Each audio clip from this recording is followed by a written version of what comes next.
You're clearly in the top 1% of what you do. What is it about you that separates you from the rest of the field?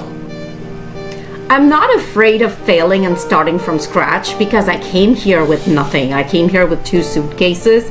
$8 a week was my food budget.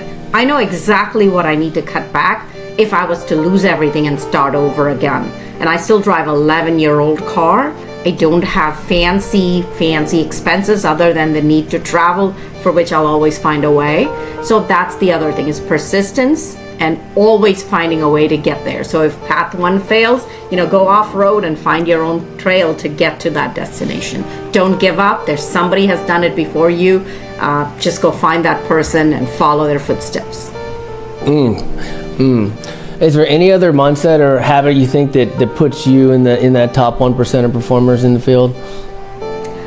Never give up and delete the naysayers from your life. Sometimes it's like just freeing up your time from all the people that drain you and the tasks that drain you. So outsource the tasks, get rid of the people. Just be busy when they want to get together with you and replace them with somebody else. And just that energy shift can make such a big difference.